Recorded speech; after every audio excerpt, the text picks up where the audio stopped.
Hey, Kris here at the computers and sound booth of our Yes Global studio. I don't know how to run any of this stuff, but that's not why I'm here. It's time for another miracle minute, miracle moment. I hope you've been enjoying these. Today is one of my most favorite of all miracle stories. I want you to bear with me. Back in 1999, we had bought a house in Branson, West Missouri. Now, it had a big house on the left that we lived in, and then a 3-car carport, and then over on the right was a guest house that came along with it.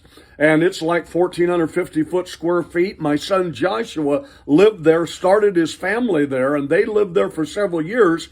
But when they finally bought their own house and moved out, it was time for me to start using that house as an Airbnb rental for Branson vacation people. I went in and I put new tile in, new carpet, got it really looking great, and I'm ready to start renting that guest house as an Airbnb vacation rental. Well, I went to Idyllwild, California for a family retreat. Idyllwild's a resort community right up the hill from Riverside. And we were on the Sunday service. I remember preaching on the power of petition. And I had everybody bring a request to the Lord. My prayer that day, of course, had to do with the guest house.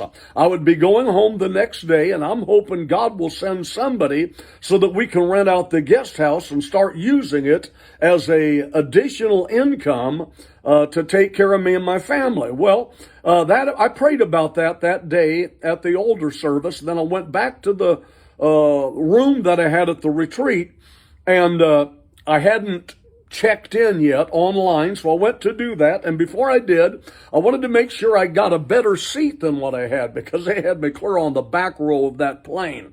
Well, I'd tried 3 or 4 times, couldn't get a better seat. But that time when I went to check in and it gave me an opportunity, there were 3 seats right in the middle center of the plane.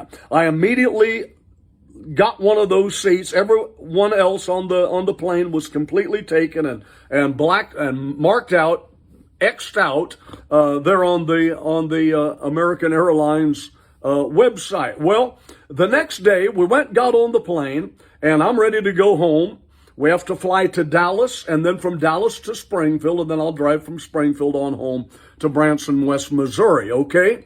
I'm sitting there. I've got my seat. Every other seat in the entire plane is full, except for the 3 that I'd looked at the day before. Here I'm sitting on my seat. There are 2 more seats to my right, and I'm feeling real roomy and real cozy because I'm the only one on the plane that has a whole row to himself. Hallelujah.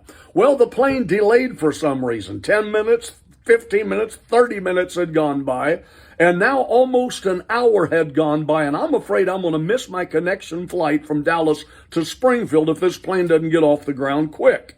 I sat there, and all of a sudden I saw one of the flight attendants doing something at the doorway and pulled the door shut. And when she pulled the door shut, 2 individuals came in with her. Well, they started down the aisle. Of course, there's only 2 seats left on the plane, so I know where they're going to sit. And sure enough, they came down, and no, I'm no longer sitting by myself. They sat down on the 2 seats.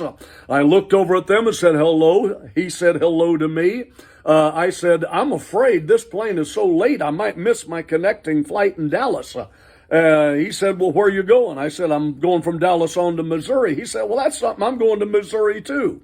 I looked at him and I said, are you a preacher? He looked at me and said, you're an evangelist, aren't you? And we struck up a good conversation. I said, well, he said, where are you going in Missouri? Kansas City, St. Louis, where are you headed? I said, I'm going to Springfield. He said, Springfield, that's where we're going too. What are you going to be doing in Springfield? Where are you going from Springfield? Where do you live? I said, I live in Branson, Missouri, down south of Springfield. He said, Branson, that's where we're going. We're flying to Branson. We're going to the Billy Brim convention. We go to it every year. I said, you're going to Branson? What a coincidence. And I said, do you happen to have a hotel yet?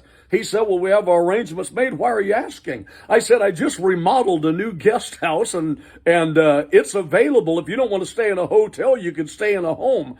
He said, we were starting to taxi down the road. We were supposed to have our cell phones off by then, but he quickly got online and canceled his reservation. And guess what? He booked with me in my guest house the next day after I prayed, God send me my first Airbnb guest to my guest house. Guess what? They stayed there. We became great friends. I preached for him in Commerce City, south of Los Angeles, a couple of times.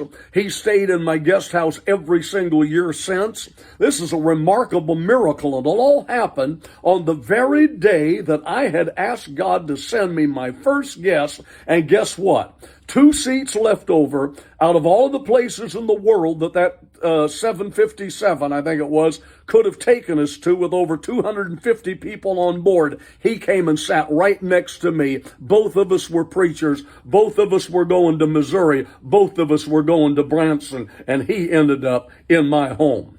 Isn't this amazing how God does things? It's no secret what God can do. What he's done for others, he can do for you. And another cool thing that happened on that trip, when we landed in Springfield, Governor John Ashcroft, who had become Attorney General John Ashcroft under George Bush, just happened to be picking up his luggage and waiting on his luggage. And I struck up a conversation with him. And then when Brother Escobedo came, he got to take his picture with John Ashcroft, and it really made his day.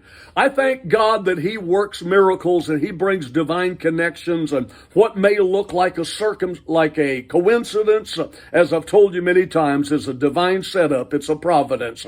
And he set us up that day, and he took care of me with my Airbnb guest house with my first guest to be a miracle moment that opened the door for us to rent that hundreds of times after that. You have a great day. I'm praying for your blessing.